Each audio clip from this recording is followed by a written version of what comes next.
الله نحمده ونستعينه ونستغفره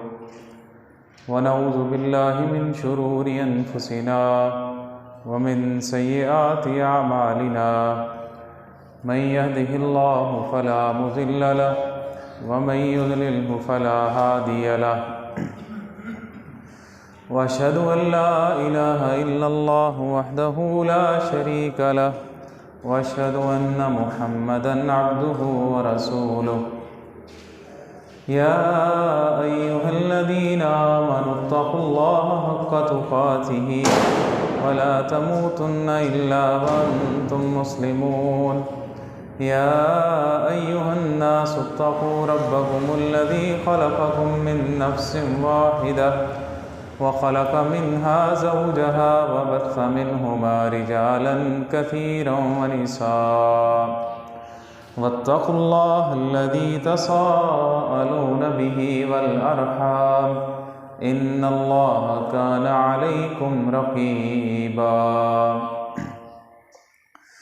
يا أيها الذين آمنوا اتقوا الله وقولوا قولا سديدا يصلح لكم أعمالكم ويغفر لكم ذنوبكم ومن يطع الله ورسوله فقد فاز فوزا عظيما أما بعد فإن خير الحديث كتاب الله وخير الهدي هدي محمد وشر الأمور محدثاتها وكل محدثة بدعة وكل بدعة ضلالة وكل ضلالة في النار۔ یقیناً ساری تعریفات، تسبیحات، تحمیدات، طیبات، تمجیدات اللہ رب العالمین کے واسطے ہیں، اور وہ رب ہر چیز کا خالق ہے، ہر چیز کا مالک ہے، زمین و آسمان کو پیدا کرنے والا ہے، اس کائنات کو عدم سے وجود میں لانے والا ہے، اور انسان کو بہت سی مخلوقات کے اوپر شرف اور عزت عطا کرنے والا ہے۔ واللہ تبارک و تعالی کہ انسان اس کے احسانات کا اور اس کی نعمتوں کا احاطہ بھی نہیں کر سکتا، اور وہ اپنی ذات میں، اپنی عبادت میں، اپنی صفات میں وحدہ لا شریک ہے۔ اور درود و سلام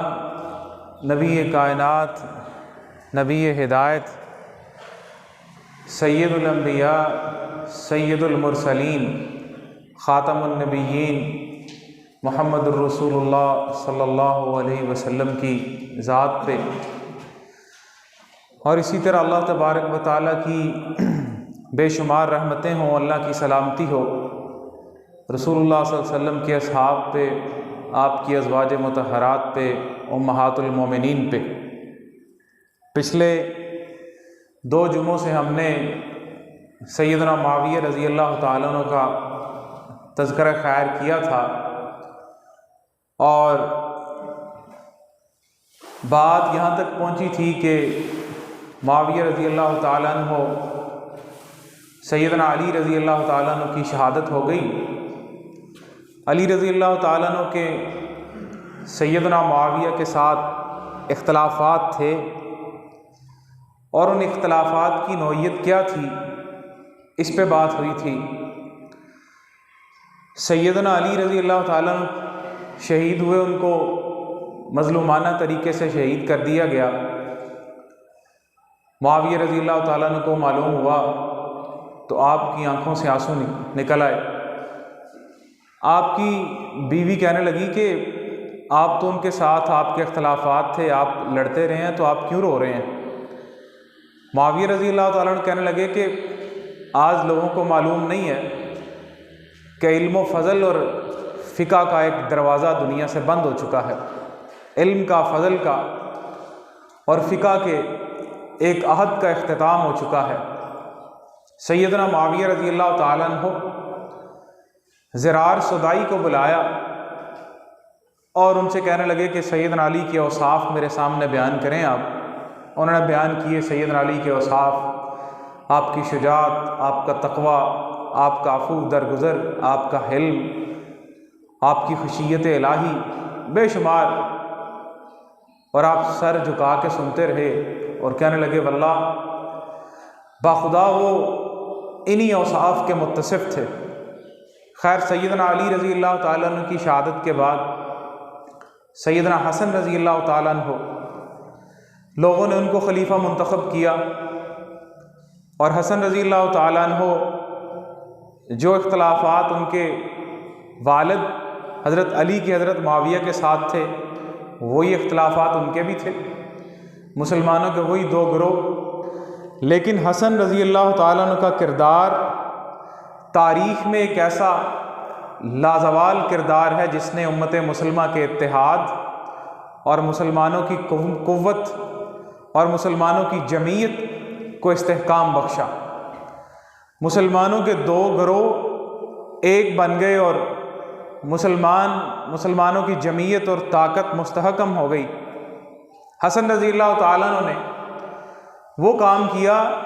کہ شاید ہی تاریخ میں اتنی بڑی قربانی کسی نے اسلام کے لیے دی ہو۔ سیدنا حسین کی قربانی کا نام لیا جاتا ہے، لیکن سیدنا حسن کے کردار ان کی قربانی کو اس طرح نہیں سراہا جاتا۔ حسن رضی اللہ تعالیٰ عنہ کا نام آپ امام بارگاہوں میں بہت کم سنیں گے یا نہ ہونے کے برابر سنیں گے۔ سیدنا حسین کا ہی نام لیا جاتا ہے، اور بلکہ پورا مذہب سیدنا حسین کی شہادت کے اوپر جو ہے وہ کھڑا کیا جاتا ہے، اس کے لیے چاہے تاریخ کو توڑنا موڑنا پڑے اور چاہے جس طرح کی مرضی تاریخی روایات کا سہارا لینا پڑے، لیکن حسن رضی اللہ تعالیٰ عنہ انتہائی مسلمانوں کے خیر خواہ، انتہائی مدبر، متقی، اور سب سے بڑھ کے جنتی نوجوانوں کے سردار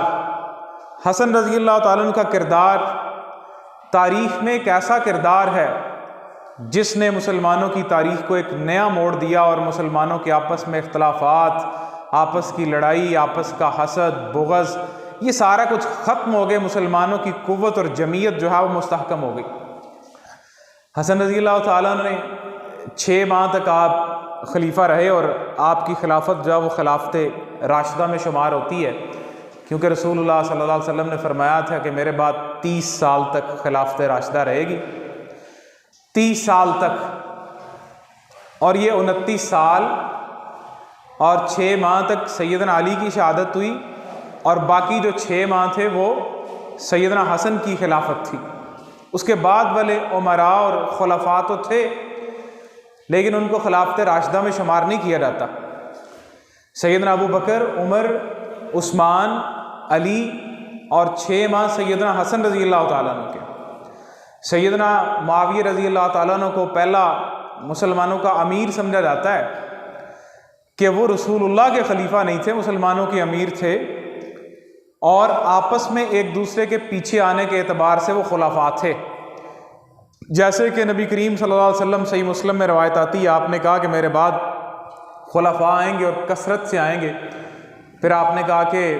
میرے بعد جو ہے وہ 12 خلفاء ہوں گے، 12 خلفاء اور خلفائے راشدین، اور پھر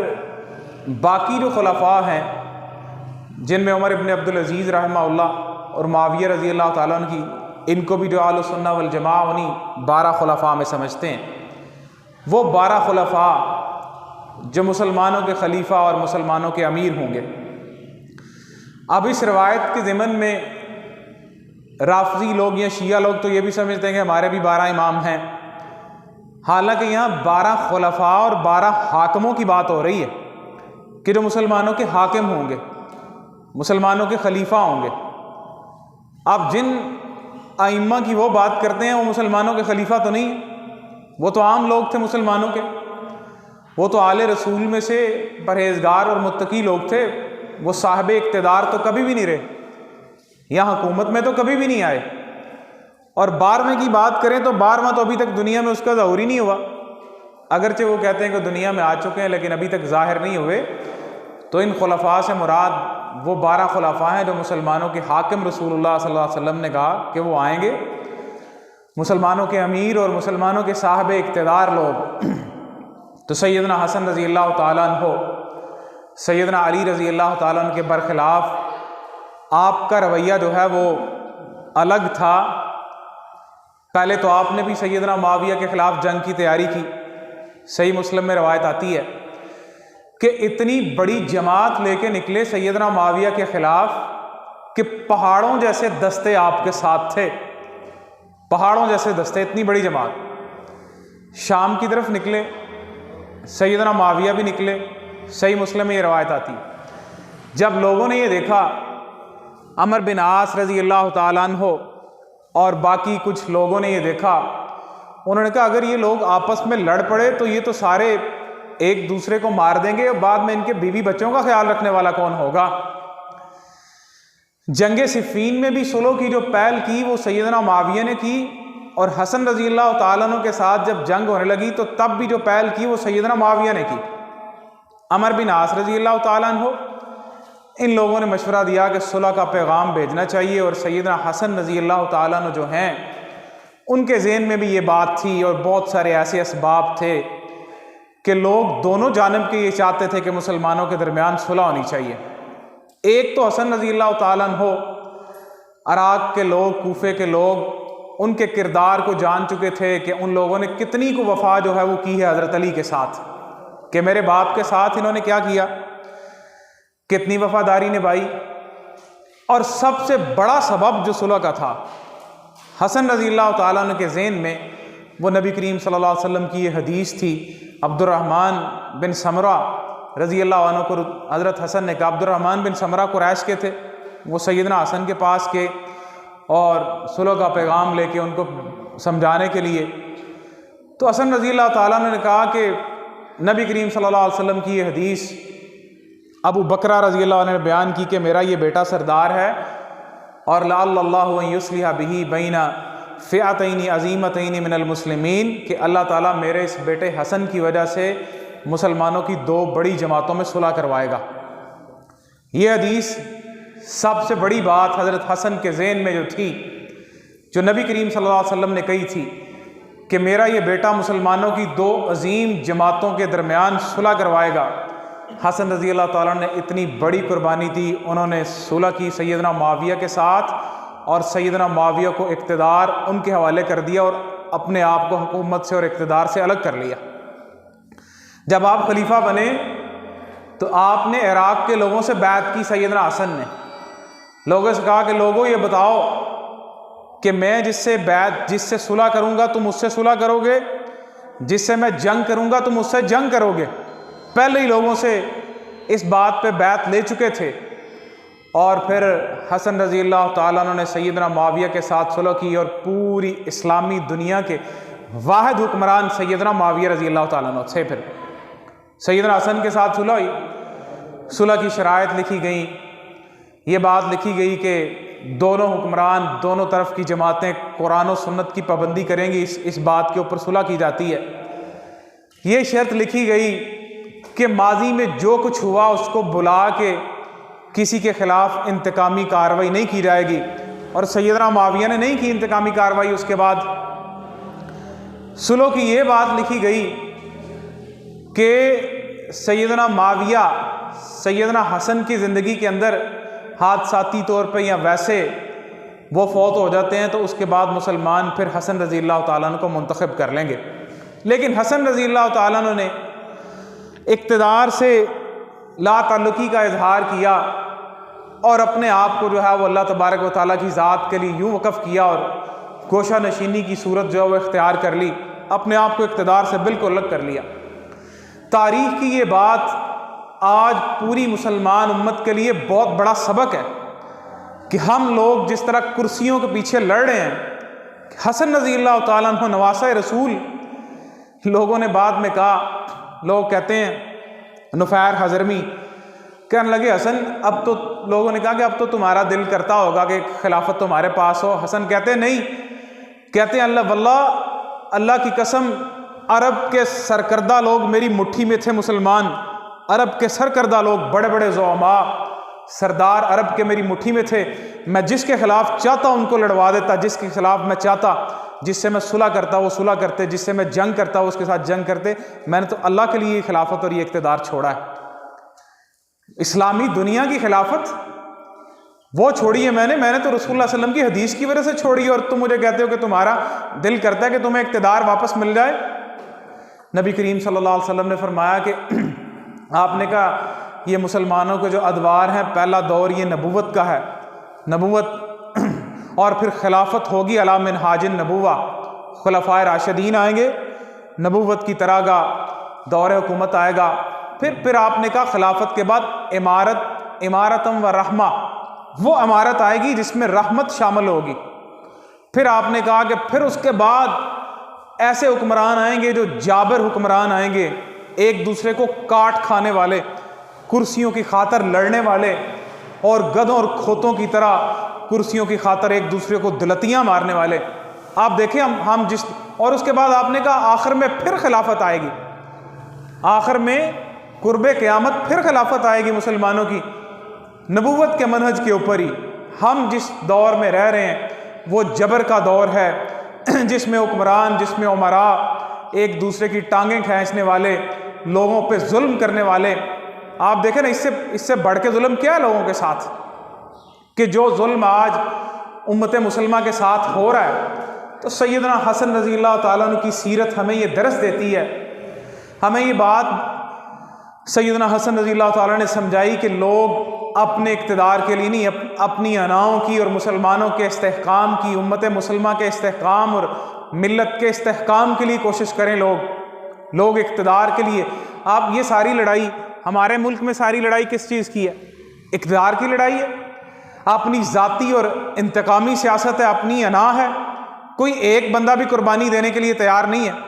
سربراہان وہ اپنے آپ پہ تنقید برداشت کرنے کے لیے تیار نہیں ہے۔ خیر 41 ہجری میں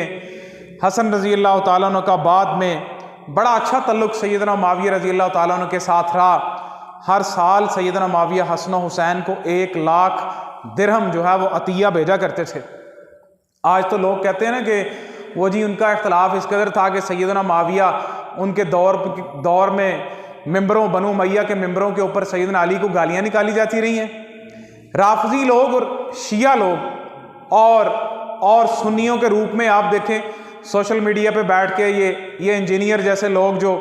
جو روافض کو سپورٹ کر رہے ہیں، ان کا کام کر رہے ہیں، وہ بھی اب بڑا عام بات کہی جاتی ہے۔ بنو امیہ کے دور میں سیدنا علی کو جو وہ گالیاں نکالی جاتی تھی، جو بات بالکل حقائق کے برعکس ہے کہ سیدنا معاویہ علی رضی اللہ تعالیٰ عنہ کے فضل، آپ کی فضیلت اور آپ کے مقام پہ قائل تھے۔ البدایہ والنہایہ میں امام ابن کثیر نے لکھا کہ ابو مسلم خولانی سیدنا معاویہ کے پاس آئے جب حضرت علی اور حضرت معاویہ کا اختلاف تھا، تو کہنے لگے کہ آپ اپنے آپ کو حضرت علی سے افضل سمجھتے ہیں؟ کہتے ہیں اللہ کی قسم میں تو اپنے آپ کو حضرت علی سے افضل نہیں سمجھتا، میں تو نہیں سمجھتا افضل۔ کہتے آپ خلافت کا زیادہ حقدار سمجھتے ہیں؟ معاویہ کہتے میں تو اپنے آپ کو ان سے خلافت کا زیادہ حقدار نہیں سمجھتا، ان کا شرف اور مقام جو ہے وہ وہی ہے،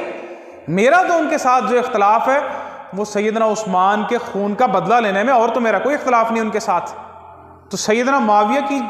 بھی جو لڑائی تھی وہ خلافت کی لڑائی نہیں تھی، اور سیدنا علی کے ہوتے ہوئے سیدنا معاویہ نے اپنی خلافت کی بیعت بھی کسی نے سے نہیں لی کہ میں خلیفہ ہوں۔ تو اختلاف اس بات پہ تھا، اور دونوں گروہ اپنے آپ کو حق پہ سمجھتے تھے، دونوں گروہ اپنے آپ کو جو ہے وہ حق پہ سمجھتے تھے اور اس کی خاطر لڑنے مرنے کے لیے تیار تھے۔ تو لوگوں کو یہ مغالطہ دینے کی کوشش کی جاتی ہے، خاص طور پہ یہ شیعوں کی جو تاریخ کی کتابیں ہیں، جس میں شیعوں کا مورخ جو ہے وہ مسعودی ہے، مروج الذہب اس کی تاریخ کی کتاب ہے، وہ اس طرح کی روایات لے کے آیا جو بعض میں اہل السنہ جو متاخرین ہیں ان کی کتابوں میں بھی آ گئی۔ اور آج یہ اس طرح کے وہ سنیوں کے روپ کے اندر یا کسی بھی روپ کے اندر جو لوگ بیٹھ کے کہتے ہیں کہ سیدنا علی کی تو فضیلت کے وہ قائل تھے، ان کی وفات پہ آنسو بہا رہے تھے، تو اور سیدنا معاویہ جیسا شخص مدبر، دانا، متقی، پرہیزگار، شجاعت، دلیر انسان، کیا وہ اس طرح کی حرکتیں کرے گا؟ جس کو یہ پتہ بھی ہو، جو حضرت علی کے مقام اور ان کی فضیلت کا قائل بھی ہو، تو یہ بات بالکل غلط ہے اور لوگوں کے اندر جھوٹ پھیلایا جاتا ہے، ایک روایت کا سہارا لیا جاتا ہے۔ صحیح مسلم میں روایت آتی ہے کہ سعد بن ابی وقاص سیدنا معاویہ کے پاس آئے تو سیدنا معاویہ نے کہا کہ کیا آپ کو کون سی چیز منع کرتی ہے، آپ علی رضی اللہ تعالیٰ عنہ پر تنقید کیوں نہیں کرتے؟ آپ وہاں پہ روایت میں سب کے الفاظ آتے ہیں، جس کا مطلب گالی دینا بھی ہوتا ہے اور جس کا مطلب تنقید کرنا بھی ہوتا ہے۔ کہ آپ ان پہ تنقید کیوں نہیں کرتے؟ آپ ان کے یہ سوال پوچھنے سے بالکل یہ ثابت نہیں ہوتا کہ وہ ان کو حکم دے رہے ہیں کہ آپ ان پہ تنقید کریں۔ وہ تو یہ جاننا چاہ رہے ہیں کہ کون سی وجہ ہے، آپ کس چیز پہ ہیں، آپ اس گروہ کے ساتھ ہیں یا ہمارے گروہ کے ساتھ ہیں آپ۔ تو سعد بن ابی وقاص نے کچھ اوصاف حضرت علی کے جو ہے وہ گنوائے، اور سیدنا معاویہ اپنا سر جھکا کے ان اوصاف کو سنتے رہے۔ اور الانتصار للصحب والآل کے اندر ڈاکٹر زحیلی لکھتے ہیں، کہتے ہیں یہ جو حضرت معاویہ کا سوال تھا یہ تو خوش طبی کے اعتبار سے تھا، کہ جس طرح وہ سوال کر رہے تھے، جس طرح عبداللہ ابن عباس کو بھی انہوں نے سوال کیا کہ تم کس کی ملت پہ ہو، کیا علی کی ملت پہ ہو یا ہماری طرف ہو؟ تو عبداللہ بن عباس کہنے لگے میں تو نہ علی کی ملت پہ ہوں نہ عثمان کی ملت پہ ہوں، میں تو ملت محمد صلی اللہ علیہ وسلم پر ہوں، میرا ان اختلافات سے کیا تعلق ہے، اس سوال کی بنیاد پہ۔ اور پھر آپ دیکھیں جب یہ جنگیں ہو رہی تھیں تب کبھی دونوں گروہوں میں سے کسی نے ایک دوسرے پر جو ہے وہ، نہ حضرت معاویہ نے نہ حضرت علی نے کسی کو گالیاں دی، حضرت معاویہ نے تب ان کو جو ہے وہ ان پر اس طرح کی غلط زبان استعمال کی، تو بعد میں کرنے کی کیا ضرورت تھی جب وہ دنیا سے جا چکے تھے۔ اور جب ساری حکومت جو ہے وہ سیدنا معاویہ کے پاس تھی، کل اسلامی سلطنت اور اسلامی حکومت، سارے شہر وہ سیدنا معاویہ کے اقتدار میں تھے، سیدنا علی دنیا میں نہیں تھے، تو ان کو کیا ضرورت تھی ان کو گالیاں نکالنے کی، یا ان کے بنو امیہ کے ممبروں پہ جو ہے وہ گالیاں نکالنے کی؟ تو کوئی بھی ایسی صحیح روایت، صحیح سند کے ساتھ جس کے راوی ثقہ ہوں، کوئی بھی ایسی روایت موجود نہیں ہے جس سے یہ ثابت ہوتا ہو کہ بنو امیہ کے ممبروں پہ حضرت علی رضی اللہ تعالیٰ عنہ کو گالیاں نکالی جاتی تھی۔ وہ شیعوں سے متاثر ہو کے اور ان کی تاریخ کی کتابوں سے لے کے لوگوں میں پھیلائی جاتی ہیں، اور لوگوں کو صحابہ کرام رضوان اللہ علیہم اجمعین اور خاص طور پہ سیدنا معاویہ اور ان کے خاندان سے بدظن کرنے کی کوشش کی جاتی ہے۔ اور پھر آپ دیکھیں کہ اگر یہی معاملہ تھا تو سیدنا حسن اور حسین ان کے تعلقات بھی تو دیکھیں۔ عام بندہ یہ گوارا نہیں کرتا کہ اس کے باپ کو گالیاں نکالی جائیں اور وہ بندہ اس سے پیسے لیتا اور اس سے عطیات لیتا ہو۔ اور حسن و حسین جو جنت کے نوجوانوں کے سردار ہیں، سیدنا معاویہ کے پاس حضرت حسن آئے تو سیدنا معاویہ رضی اللہ تعالیٰ عنہ کہتے ہیں آج میں آپ کو وہ عطیہ عطا کروں گا، وہ تحفہ دوں گا جو آج تک میں نے کسی کو نہیں دیا۔ 4 لاکھ درہم، اور بعض روایات میں 3 لاکھ درہم حضرت حسن کو دیے۔ اور حضرت حسن کہنے لگے آپ یہ بات کہہ رہے ہیں کہ یہ میں نے کبھی کو نہیں دیا، تو آپ مجھے بتائیں مجھ سے افضل شخص کو بھی آج تک کبھی آپ نے اس سے پہلے کوئی چیز دی ہے؟ اگر آپ اتنا عطیہ دے رہے ہیں تو ہم بھی تو نواسہ رسول ہیں، مجھ سے افضل شخص کو آپ نے پہلے کبھی دیا ہی؟ اور ہر سال 1 لاکھ درہم حسن کو بھی حسین کو بھی سیدنا معاویہ اپنے خزانے سے بھجوایا کرتے، بیت المال میں سے بھجوایا کرتے۔ انہوں نے کبھی نہیں کہا یہ تو ہمارے باپ کو گالیاں نکلواتے ہیں یہ لوگ اور ہم ان سے پیسے لے رہے ہیں۔ ایک عام غیرت مند انسان یہ گوارا نہیں کرتا کہ اس کے باپ کو گالیاں نکالی جائیں اور اس سے پیسے لیتا ہو یا اس کی عطیات لیتا ہو۔ تو یہ صرف لوگ میڈیا پہ بیٹھ کے اپنے خبث باطن کا اظہار کرتے ہیں۔ ان کا جو اختلاف تھا وہ وہی تھا، جب یہ جنگیں ختم ہو گئیں ان لوگوں نے اپنے دلوں میں سے سب کچھ بلا دیا،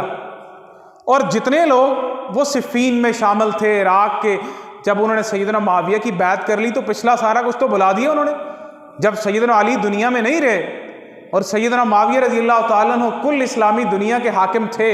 اور مسلمانوں کے پہلے امیر تھے، حسن رضی اللہ تعالیٰ عنہ فوت ہوئے، عبداللہ ابن عباس رضی اللہ تعالیٰ عنہ حضرت معاویہ کے پاس بیٹھے ہوئے تھے، آپ نے تعزیت کی، آپ نے اپنے بیٹے یزید کو کہا کہ عبداللہ ابن عباس سے تعزیت کر کے آؤ۔ اس نے بڑے فصیح و بلیغ الفاظ میں مختصر سی تعزیت کی،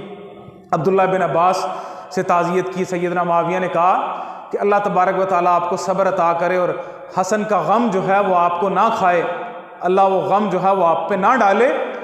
تو عبداللہ ابن عباس کہتے ہیں کہ جب تک امیر المومنین آپ کو اللہ نے ہمارے لیے زندہ رکھا ہوا ہے ہمیں کیا غم پہنچ سکتا ہے، ہمیں کیا غم پہنچ سکتا ہے۔ حسن رضی اللہ تعالیٰ عنہ جتنی دیر زندہ رہے وہ رہے، اس کے بعد پھر ان کا اتنا بہترین اور اچھا تعلق تھا سیدنا معاویہ کے ساتھ، حضرت حسن کا بھی، حضرت حسین کا بھی، باقی سارے اہل بیت کا بھی۔ اس کے بعد سیدنا معاویہ 40 سال تک تقریباً سیدنا معاویہ دمشق میں اور شام میں رہے۔ 20 سال کا عرصہ وہ، جب حضرت عمر کے ٹائم میں، حضرت عثمان کے ٹائم میں، بعد والے ٹائم میں آپ شام کے والی تھے، کہ شام ایک بڑا صوبہ تھا مغربی مسلمانوں کے فتح کرنے سے پہلے، جو عیسائیوں کی بازنطینی حکومت تھی، بیزنٹین ایمپائر جو عیسائیوں کی تھی، جس کا مرکز اور جس کا کیپٹل وہ قسطنطنیہ تھا، استنبول جس کو عام آج کہتے ہیں، یہ اس عیسائیوں کی رومن امپائر کی جو مشرقی رومن امپائر تھی، شام اس کا ایک بڑا صوبہ تھا، بیت المقدس بھی اس میں تھا، اور مسلمان شروع سے چاہتے تھے کہ اس صوبے کو فتح کریں ہم، شروع سے مسلمان یہ چاہتے تھے ہم اس صوبے کو فتح کریں، اور عراق سے زیادہ مسلمان شام کو ترجیح دیتے تھے، اور پھر ہوا بھی یوں، رسول اللہ صلی اللہ علیہ وسلم کی دعائیں بھی تھی شام کے لیے کہ اللہ تعالیٰ شام کے لیے برکت کرے۔ عراق والی سائڈ پہ تو رسول اللہ صلی اللہ علیہ وسلم نے فرمایا نا کہ یہاں سے شیطان کا سینگ نکلے گا اور فتنے یہاں سے کھڑے ہوں گے۔ جب تک حضرت علی موجود تھے اور بڑے بزرگ صحابہ کرام عراق میں ان جگہوں پہ موجود تھے، یہ اس خاص ٹائم تک تو یہ برکات تھی، لیکن بعد میں ہم مجموعی طور پہ دیکھیں تو شام کے لیے رسول اللہ صلی اللہ علیہ وسلم نے زیادہ برکت کی دعا کی ہے۔ معاویہ رضی اللہ 40 سال تک شام 40 سال تک یہ مغربی رومن امپائر سارا علاقہ حضرت معاویہ نے فتح کیا اور مسلمانوں کی سرحد کو اس طرف سے محفوظ کیا۔ حضرت عمر کے دور میں بیت المقدس بھی فتح ہو گیا۔ یہ بنیادی طور پہ رومیوں کی جو مشرقی سلطنت تھی، بازنطینی حکومت، یہ شام اس کا بڑا صوبہ تھا یہ، اور دمشق اس کا بڑا شہر تھا۔ دمشق ایک بڑا ثقافتی مرکز تھا ان کی اس مشرقی سلطنت کا، جیسے ان کا قسطنطنیہ تھا اس طرح دمشق تھا ان کا، اور یہاں کے رہنے والے لوگ اور بڑا سرسبز علاقہ۔ مسلمانوں نے یہ سارا، حجاز میں رہنے والے مسلمان تو صحراؤں میں رہنے والے مسلمان تھے، انہوں نے یہ سارا کچھ نہیں دیکھا ہوا تھا، مال و دولت کی فراوانی، سرسبز علاقہ تھا۔ تو معاویہ رضی اللہ تعالیٰ نے اپنا جو دارالخلافہ تھا وہ دمشق میں ہی منتقل کیا، اور آئندہ آنے والے 90 سال تک بنو امیہ کی جو حکومت تھی وہ دمشق میں ہی ان کا دارالخلافہ تھا۔ معاویہ رضی اللہ تعالیٰ کی حکومت کی بات کریں،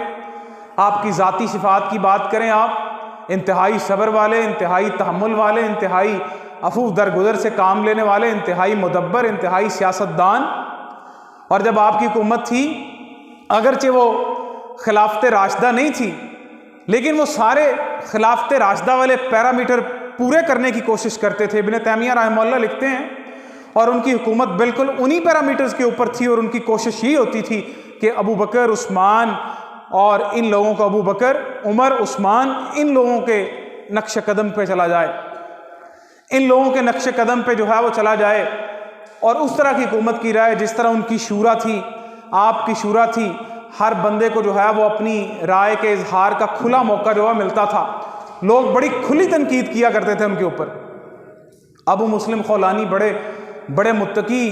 پرہیزگار بزرگ تھے، وہ ایک دن معاویہ رضی اللہ تعالیٰ عنہ مسجد میں خطبہ دے رہے، اور ابو مسلم خولانی مسجد میں کھڑے ہو گئے، کہنے لگے معاویہ تم نے لوگوں کے عطیات کس وجہ سے روکے ہوئے ہیں؟ لوگوں کو جو مال، وظیفے کس وجہ سے روکے ہوئے ہیں؟ وقت کا حکمران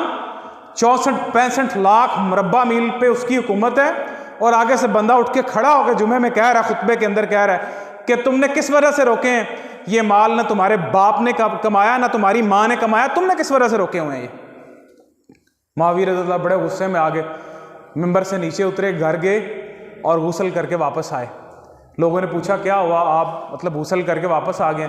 کہنے لگے اللہ کے رسول صلی اللہ علیہ وسلم نے فرمایا تھا کہ غصہ دوزخ کی آگ سے ہوتا ہے، اور آگ کو پانی سے ٹھنڈا کرنا چاہیے۔ مجھے بڑا غصہ آیا اور میں گھر گیا ہوں اور جا کے غسل کر کے واپس آ گیا ہوں، اور واقعی یہ بندہ ٹھیک بات کہتا ہے، نہ تو یہ میرے باپ کا کمال ہے، نہ میری ماں کا کمال ہے، یہ تو مسلمانوں کا مال غنیمت ہے، مسلمانوں کو فتح کیا ہوا، جس کا جتنا حصہ بنتا ہے اس کو دیا جائے۔ کھلی تنقید لوگ کرتے سیدنا معاویہ کے اوپر۔ مسور بن مخرمہ رضی اللہ تعالیٰ عنہ ان کے دور حکومت میں وہ بڑی تنقید کیا کرتے تھے حضرت معاویہ کے اوپر۔ معاویہ رضی اللہ تعالیٰ نے بلایا، کہتے ہیں مسور ابھی بھی اسی طرح مجھ پہ تنقید کرتے ہو یا آپ نہیں کرتے؟ کہنے لگے، مسور کہنے لگے جو ہمیں ظاہری طور پہ جو ہمیں بات نظر آتی ہے ہم تو اسی پہ تنقید کرتے ہیں۔ کہتے ہیں مسور تم یہ بتاؤ، معاویہ رضی اللہ بڑے ذہین انسان تھے، بڑے فتین انسان تھے، کہنے لگے یہ بتاؤ کیا تمہارے کوئی ایسے گناہ نہیں ہیں جن کو تم ظاہر نہیں کرنا چاہتے اور تم اللہ سے امید رکھتے ہو کہ اللہ تعالیٰ تمہارے وہ گناہوں کو معاف کر دے؟ مسور کہتے ہیں کیوں نہیں، میں امید رکھتا ہوں کبھی بھی وہ گناہ ظاہر نہ ہو اور اللہ میرے گناہ معاف کر دے۔ تو کہنے لگے مسور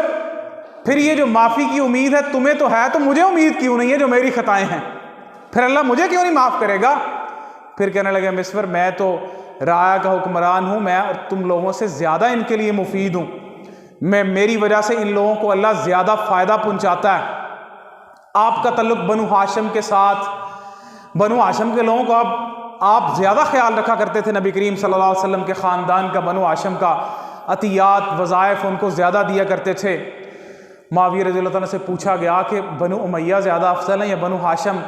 کہنے لگے زمانہ جاہلیت میں جب اسلام نہیں آیا تھا تو کبھی بنو امیہ کا پلڑا بھاری ہو جاتا تھا، کبھی بنو ہاشم کا پلڑا بھاری ہو جاتا تھا، پھر اللہ تبارک و تعالیٰ نے محمد رسول اللہ صلی اللہ علیہ وسلم کو بنو ہاشم میں مبعوث فرما کے قیامت تک بنو ہاشم کا پلڑا بھاری کر دیا ہے۔ اس بات میں کس کا اختلاف تھا؟ آپ فقیہ تھے، متقی تھے، پرہیزگار تھے۔ بہت ساری روایات امام بخاری مسلم نے آپ کی جو اپنی کتابوں کے اندر درج کی ہیں، اور لوگوں کو علم کی تلقین کیا کرتے تھے، لوگوں سے احادیث سنا کرتے تھے، لوگوں کو لکھ کے بھیجا کرتے تھے کہ میری طرف احادیث جو آپ نے سنی ہیں وہ لکھ کے بھیجیں۔ ایک بڑی مشہور حدیث ہے آپ کی، من یرد اللہ بہ خیرا یفقہہ فی الدین، جس سے اللہ تبارک و تعالیٰ بھلائی کا ارادہ کرتا ہے اللہ اس کو دین کی سمجھ اور فقاہت عطا کرتا ہے۔ آپ خود ایک فقیہ انسان اور فقیہ امام اور فقیہ صحابی تھے۔ آپ نے ایک لمبا وقت رسول اللہ صلی اللہ علیہ وسلم کی صحبت میں اور آپ کی رفاقت میں گزارا ہوا تھا آپ نے۔ عبداللہ ابن عباس کے غلام، انہوں نے دیکھا کہ سیدنا معاویہ نے ایک وتر پڑھا ہے، تو عبداللہ بن عباس کو کہنے لگے آگے کہ معاویہ نے ایک وتر پڑھا ہے، ہم لوگ 3 وتر پڑھتے ہیں۔ عبداللہ ابن عباس ایک اسکالر صحابی تھے مسلمانوں کے اندر، ان کو حبر الامہ کہا جاتا ہے، ترجمان القرآن کہا جاتا ہے، جن کے بارے میں اللہ کے رسول نے کہا تھا کہ اللہ ان کو قرآن کا علم دے، قرآن کا علم عطا کر۔ عبداللہ ابن عباس اس وقت کے بڑے علماء ان میں شمار ہوتا تھا، اور جو مسلمان حکمران تھے ان کے مشیر ہوتے تھے عبداللہ ابن عباس، عبداللہ ابن عمر، عبداللہ ابن مسعود۔ عبداللہ بن عباس کے غلام نے کہا کہ معاویہ نے ایک وتر پڑھا ہے، تو کہنے لگے معاویہ کو چھوڑ دو، وہ نبی کریم صلی اللہ علیہ وسلم کا صحابی ہے اور وہ فقیہ ہے، وہ جانتا ہے وہ کہ ایک وتر پڑھنا جائز ہے، کہتے ہیں فقیہ صحابی ہے وہ۔ تو یوں حسن رضی اللہ تعالیٰ عنہ کی صلح کے بعد، حسن رضی اللہ تعالیٰ عنہ کا ایک اتنا بڑا اور اہم کردار ہے مسلمانوں کی تاریخ کے اندر کہ جب مشرق و مغرب میں مسلمانوں کی سلطنت پھیل گئی اور مسلمان قسطنطنیہ فتح کرنے کا سوچ رہے تھے، بحری جہازوں پہ جہاد شروع ہوا۔ معاویہ رضی اللہ تعالیٰ عنہ مسلم دنیا میں اسلامی تاریخ میں پہلے حکمران تھے جنہوں نے بحری بیڑے بنا کے بحری جہاد شروع کیا۔ ابو درداء رضی اللہ تعالیٰ عنہ کہتے ہیں کہ میں نے معاویہ سے بڑھ کے کوئی نماز نبی کریم صلی اللہ علیہ وسلم کی نماز جیسی نماز نہیں دیکھی، کہ نماز کا طریقہ، آپ کا خشوع خضوع معاویہ سے بڑھ کے میں نے نہیں دیکھا کہ جس طرح سیدنا معاویہ کا ہے۔ یہ تو صحابہ کرام کے اقوال ہیں ان کے بارے میں۔ اسی طرح سیدنا علی رضی اللہ تعالیٰ عنہ، حسن رضی اللہ تعالیٰ عنہ، حسین رضی اللہ تعالیٰ عنہ، امام احمد بن حنبل رحمہ اللہ، وہ کہتے جو معاویہ رضی اللہ تعالیٰ عنہ پہ تنقید کرتا ہے نا، ایسے شخص کے پاس بیٹھنا بھی نہیں چاہیے، اس کی بات بھی نہیں سننی چاہیے، ایسے شخص کی بات نہیں سننی چاہیے، ان کے پاس بیٹھنا بھی نہیں چاہیے، کہ جو ان لوگوں پہ تنقید کرتا ہے جن کی فضیلت اور شرف وہ اس کے اوپر امت مسلمہ کا اجماع ہے۔ تو یہ حضرت معاویہ رضی اللہ تعالیٰ عنہ کا آگے ان کی خلافت اور ان کے معاملات جب حکومت سنبھالی، لوگوں کو ہر چیز کی خوشحالی تھی، لوگ اپنے اپنی رائے کا اظہار آزادی کے ساتھ لوگ کر سکتے تھے۔ ہمارے لیے اس میں بہت بڑا سبق ہے آج کی حکومتوں کے لیے کہ آج کے حکمران سربراہان کتنی اپنے اوپر تنقید برداشت کرتے ہیں۔ آپ کوئی انسان کھڑا ہو کے کہہ سکتا ہے، کوئی انسان یہ کہنے کی جرت نہیں رکھتا کہ تمہارے پاس یہ جو مال و دولت ہے وہ کہاں سے آیا۔ آپ دیکھیں نا، تنقید کی اگر بات کریں آپ، اب تو ہمارے سربراہان کہتے ہیں نا سوشل میڈیا پہ بیٹھ کے تنقید کرتے ہیں، ذرا سامنے آ کے کرو، ہم بتائیں آپ کو کہ ہم کس اسلام کی بات کرتے ہیں، ہم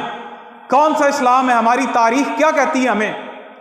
ہم نے صرف یہ پڑھا کہ ہم نے امریکہ کا قانون کیا ہے، میگنا کارٹا کیا ہے، انگلینڈ کا قانون کیا ہے، ہم نے نہیں پڑھا خلافت راشدہ کا آئین کیا تھا، اس کا نظام کیا تھا، سیدنا معاویہ کی سیاست کیا تھی، بنو امیہ کے دور میں جو اسلام آدھی دنیا پہ پھیلا ہوا تھا وہ کیا تھا۔ ہمارے مورخین، ہمارے ماوردی احکام السلطانیہ والے، ہمارے ابن تیمیہ سیاست الشرعیہ والے جو ہمیں یہ بتلا کے گئے ہیں کہ شرعی سیاست کیا ہوتی ہے، مسلمانوں کی سیاست کیسے چلتی ہے، آئین اور قانون کیا ہوتا ہے، کتنا مغرب نے قانون بنایا، UN کا چارٹر کیا ہے، یونائٹڈ نیشنز کا وہ حقوق کیا ہیں، لوگوں نے پڑھا ہی نہیں، لوگوں نے سمجھے ہی نہیں۔ ہمارے فقہاء کا نظام، جو ہماری سیاست، ہمارا اقتدار، ہماری ریاست عدل و انصاف پہ مبنی تھی، جو ہم تو کہتے کوئی تنقید کر کے بچ کے جائے گا اس کو گھر سے اٹھائیں گے، وہ نہیں ملے گا، اس کے بیوی بچوں کو اٹھائیں گے۔ عمر رضی اللہ تعالیٰ عنہ جیسا شخص، اس کے سامنے لوگ کھڑے ہو کے کہہ رہے ہیں کہ تم یہ بتلاؤ، مسجد میں کھڑے ہو کے سب لوگوں کو ایک ایک کپڑا ملا ہے تو تمہارا تو قد بھی اتنا بڑا، تمہارا جوڑا کیسے بن گیا، باقی لوگوں کا نہیں بنا؟ عورتیں کھڑی ہو کے یہ کہہ رہی ہیں۔ آپ تو یہاں پہ کوئی صحافی کوئی اثاثے کسی کے شو کر دے تو اس کو اٹھا لیتے، اس کو اٹھا دے رہا، کسی کا پیسہ کیوں بتایا، یہ کہاں سے آیا پیسہ،